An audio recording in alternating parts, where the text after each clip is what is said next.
Hi friends, welcome to Shamee's kitchen. എല്ലാവർക്കും സുഖമാണല്ലോ. ഒരല്പം മധുരം കഴിക്കണമെന്ന് തോന്നുമ്പോൾ, അല്ലെങ്കിൽ വിശേഷ ദിവസങ്ങളിൽ നല്ലൊരു സ്വീറ്റ് തയ്യാറാക്കണമെന്ന് തോന്നുമ്പോൾ വീട്ടിലുള്ള ചേരുവകൾ കൊണ്ട് വളരെ രുചികരമായിട്ട് തയ്യാറാക്കിയെടുക്കാൻ പറ്റുന്ന നല്ലൊരു ബനാന ഡെസേർട്ടിൻ്റെ റെസിപ്പിയാണ് കേട്ടോ. എല്ലാവർക്കും നന്നായിട്ട് ഇഷ്ടമാകുന്ന ഒരു ടേസ്റ്റിലാണ് നമുക്കിത് കിട്ടുന്നത്. അപ്പോൾ ഈ വീഡിയോ ഇഷ്ടമായാൽ ഇതൊന്ന് ലൈക്ക് ചെയ്യാനും കൂടെ തന്നെ സബ്സ്ക്രൈബ് ചെയ്യാനും ആ തൊട്ടടുത്ത് കാണുന്ന ബെല്ലൈക്കൻ്റെ ഓള് മറക്കാതെ കൂടെ ഒന്ന് പ്രസ് ചെയ്തേക്കണേ. എന്നാൽ ശരി, എന്തെങ്ങനെയാണ് തയ്യാറാക്കുന്നത് വേഗം ഒന്ന് കണ്ടു നോക്കാം.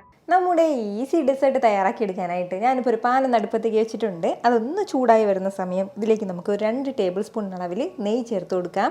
നെയ്യ് നന്നായിട്ടൊന്ന് ചൂടായി കഴിഞ്ഞാൽ പിന്നെ ഇനി നമുക്കിതിലേക്ക് വേണ്ടത് നേന്ത്രപ്പഴമാണ്. അത്യാവശ്യം വലിയ നേന്ത്രപ്പഴത്തിൽ 2 നേന്ത്രപ്പഴം എടുത്തിട്ടുണ്ട്. എന്നിട്ട് ഇതുപോലെ ഒന്ന് ചരിച്ച് കട്ട് ചെയ്തിട്ടിരിക്കുകയാണ്. വട്ടത്തിന് കട്ട് ചെയ്താലും കുഴപ്പമൊന്നുമില്ല. അപ്പോൾ കാണാനൊരു ഭംഗിക്ക് ഒന്ന് ചരിച്ച് കട്ട് ചെയ്യുന്നേ ഉള്ളൂ. ഇത് നമുക്ക് നെയ്യിലേക്ക് ചേർക്കാവുന്നതാണ്. ഇതൊന്ന് നെയ്യിൽ ചേർത്ത് കഴിഞ്ഞാൽ പിന്നെ ഇനി വേണ്ടത് ഫ്ലെയിം ഒന്ന് മീഡിയത്തിൽ വെച്ച് കൊടുത്തിട്ട് നല്ല രീതിക്ക് തന്നെ നമുക്കിതൊന്ന് ടോസ്റ്റ് ചെയ്തെടുക്കാവുന്നതാണ്. 2 സൈഡും ഇതിൻ്റെ കളർ ഒന്ന് മാറിക്കിട്ടണം. നല്ലൊരു ലൈറ്റ് ബ്രൗൺ കളർ ആകണം. അതുവരെ നമുക്ക് ഇതൊന്ന് വഴറ്റിയെടുക്കേണ്ടതായിട്ടുണ്ട്. ഒരു സൈഡ് ഒന്ന് മൊരിഞ്ഞ് കഴിഞ്ഞിട്ട് തിരിച്ചിട്ട് കൊടുത്താലും മതിയാവും. അതല്ലാന്നുണ്ടെങ്കിൽ ഇതുപോലെ ഒന്ന് ഇളക്കി കൊടുത്ത് നമുക്കൊന്ന് ടോസ്റ്റ് ചെയ്തെടുക്കാവുന്നതാണ്. പ്രത്യേകം ശ്രദ്ധിച്ചേക്കണം, ഒരുപാടിട്ട് ഇളക്കി നമ്മുടെ ഈ പഴമൊന്നും പൊടിഞ്ഞു പോകരുത്. ഒരു സൈഡ് കളർ ഒന്ന് മാറിക്കഴിഞ്ഞാൽ പിന്നെ നമുക്ക് ഇതുപോലെ ഒന്ന് തിരിച്ചിട്ട് കൊടുക്കാവുന്നതാണ്. നമ്മുടെ ഈ പഴത്തിൻ്റെ മറ സൈഡ് നന്നായിട്ടൊന്ന് കളർ മാറിക്കഴിഞ്ഞാൽ ഇനി നമുക്ക് ഇത് ഫ്ലെയിം ഒന്ന് ഓഫ് ചെയ്ത് കൊടുക്കാവുന്നതാണ്. ഇനി ഒരുപാട് സമയത്ത് ഇളക്കി കൊടുക്കേണ്ട ആവശ്യമില്ല. ഇനി നമുക്ക് വേണ്ടത് നമ്മുടെ മധുരത്തിന് ആവശ്യമായിട്ടുള്ള ശർക്കര ഒന്ന് ഉരുക്കിയെടുക്കണം. അപ്പോൾ ഞാനിപ്പോൾ ഒരു 150 ഗ്രാം അളവിൽ ശർക്കര എടുത്തിട്ടുണ്ട്. അതൊരു സോസ് പാനിലേക്ക് ചേർക്കാവുന്നതാണ്. കൂടെ തന്നെ ഒരു 1/4 കപ്പ് അളവിൽ വെള്ളം കൂടി ചേർക്കാവുന്നതാണ്. ഇനി ഈ ഫ്ലെയിം ഒന്ന് മീഡിയത്തിൽ വെച്ചിട്ട് നല്ല രീതിക്ക് നമ്മുടെ ശർക്കര ഒന്ന് ഉരുക്കിയെടുക്കാം. ഒരല്പ സമയം കൊണ്ട് തന്നെ നമ്മുടെ ശർക്കരയെല്ലാം നല്ല രീതിക്ക് തന്നെ ഉരുക്കി കിട്ടിയിട്ടുണ്ട്. ഇത്രയും ആയി കഴിഞ്ഞാൽ ഇനി നമുക്ക് ഫ്ലെയിം ഒന്ന് ഓഫ് ചെയ്ത് കൊടുക്കാവുന്നതാണ്. ഫ്ലെയിം ഓഫ് ചെയ്ത് കൊടുത്തിട്ട് ഇതൊന്ന് അരിച്ച് മാറ്റി വെക്കാവുന്നതാണ് കേട്ടോ. നമ്മുടെ ശർക്കരയിൽ കല്ലും പൊടിയൊക്കെ ഉണ്ടാവും. അപ്പോൾ അതിൻ്റെ പേരിൽ ഒന്ന് അരിച്ച് വേണം നമുക്ക് എടുക്കാനായിട്ട്. ഇനി നമുക്ക് വേണ്ടത് മറ്റൊരു പാൻ അല്ലെങ്കിൽ ഒരു കടായി ഒന്ന് അടുപ്പത്തേക്ക് വെച്ചിട്ട് അതൊന്ന് ചൂടായി വരുന്ന സമയം ഇതിലേക്ക് നമുക്ക് 750 ml അളവിൽ തേങ്ങാപ്പാൽ ചേർത്ത് കൊടുക്കാം. അത്യാവശ്യം ഒരു മീഡിയം വലിപ്പത്തിനുള്ള ഒരു തേങ്ങ കംപ്ലീറ്റ് ആയിട്ട് ഞാൻ എടുത്തിട്ടുണ്ട് കേട്ടോ. അതിലേക്ക് ആവശ്യത്തിനുള്ള വെള്ളം വെച്ചിട്ട് അങ്ങനെ 750 ml ഉള്ള തേങ്ങാപ്പാലാണ്. നമുക്ക് 1-ാം പാലിന് 2-ാം പാൽ അങ്ങനെ വേർതിരിക്കേണ്ട ആവശ്യമില്ല. എല്ലാം കൂടി ഒരുമിച്ച് തന്നെ തേങ്ങാപ്പാൽ ചേർക്കാവുന്നതാണ്. ഇനി നമ്മുടെ ഈ തേങ്ങാപ്പാൽ നന്നായിട്ട് ഇതൊന്ന് ചൂടായി വരട്ടെ. ഫ്ലെയിം മീഡിയത്തിൽ തന്നെ വെച്ചിരിക്കാവുന്നതാണ്. ഇത് തിളയ്ക്കാൻ വേണ്ടി വിടരുത്. നല്ല രീതിക്ക് ഒന്ന് ചൂടായി കിട്ടിയാൽ മതിയാവും. ഒരല്പ സമയം കൊണ്ട് തന്നെ നമ്മുടെ തേങ്ങാപ്പാൽ നല്ല രീതിക്ക് ഒന്ന് ചൂടായി കിട്ടിയിട്ടുണ്ട്. തിളയ്ക്കുന്നതിന് തൊട്ട് മുമ്പുള്ള ഒരു സ്റ്റേജാണ് കേട്ടോ. തിളച്ച് തുടങ്ങിയിട്ടില്ല. ഈ ഒരു സമയം ഇനി നമുക്കിതിലേക്ക് വേണ്ടത് 1/2 കപ്പ് അളവിൽ ഞാനിപ്പോൾ സാബൂനരി 1 മണിക്കൂറോളം വെള്ളത്തിലിട്ട് നന്നായിട്ടൊന്ന് കുതിർത്ത് എടുത്തിട്ടുള്ളതാണ്. ഈ കുതിർത്ത സാബൂനരി വേണം കേട്ടോ ഇതിലേക്ക് ചേർക്കാനായിട്ട്. നല്ലതുപോലെ സോഫ്റ്റ് ആയിട്ടുണ്ടാകും സാബൂനരി. ഈ ഒരു സാബൂനരി നമുക്ക് ഇതിലേക്ക് ചേർക്കാം. സാബൂനരിന്നും ചൗരി എന്നൊക്കെ പറയുന്നത് സെയിം തന്നെയാണ് കേട്ടോ. അപ്പോൾ ഇനി നമുക്ക് ഫ്ലെയിം ഒന്ന് മീഡിയത്തിൽ വെച്ച് കൊടുത്തിട്ട് കൈയെടുക്കാതെ ഇളക്കി കൊടുത്തുകൊണ്ടേ ഇരിക്കണം. നമ്മളിതുപോലെ കുതിർത്ത് ചേർക്കുമ്പോൾ മാത്രമേ ഒരു 4-5 മിനിറ്റ് കൊണ്ട് സാബൂനരി വെന്ത് കിട്ടുള്ളൂ. അല്ലാന്നുണ്ടെങ്കിൽ നല്ലതുപോലെ ഹാർഡായി തന്നെ ഉണ്ടാവും. ഒരുപാട് സമയം എടുക്കും ഇത് വെന്ത് കിട്ടാനായിട്ട്. എപ്പോഴും സാബൂനരിയിൽ നമുക്ക് എന്ത് സ്വീറ്റ് തയ്യാറാക്കുമ്പോഴും ഇതുപോലെ ഒന്ന് കുതിർത്ത് തയ്യാറാക്കുമ്പോഴത്തേക്കും പെട്ടെന്ന് ഈസി ആയിട്ട് ജോലി കഴിയും കേട്ടോ. ഇനി ഇതൊരു ഏകദേശം ഒരു 5 മിനിറ്റോളം നമുക്ക് കൈയെടുക്കാതെ ഇളക്കി കൊടുത്തുകൊണ്ടേ ഇരിക്കാം. അത്രയും സമയം കൊണ്ട് തന്നെ നല്ല പെർഫെക്റ്റ് ആയിട്ട് നമ്മുടെ സാബൂനരി എല്ലാം ഒന്ന് വെന്തിട്ടുണ്ടാവും. ഇതിപ്പോൾ ഇങ്ങനെ ഒന്ന് തിളയ്ക്കാൻ തുടങ്ങിയിട്ട് ഏകദേശം ഒരു 5 മിനിറ്റോളം ആയിട്ടുണ്ട്. അത്രയും സമയം കൊണ്ട് തന്നെ നമ്മുടെ സാബൂനരി എല്ലാം നല്ലതുപോലെ സോഫ്റ്റ് ആയിട്ട് വെന്ത് കിട്ടിയിട്ടുണ്ട് കേട്ടോ. സാബൂനരി വേകുന്നതിനനുസരിച്ചിട്ട് നമ്മുടെ മിക്സിൻ്റെ കട്ടി കുറച്ചുകൂടി ഒന്ന് കുറുകി കിട്ടും ഈ ഒരു രീതിക്ക്.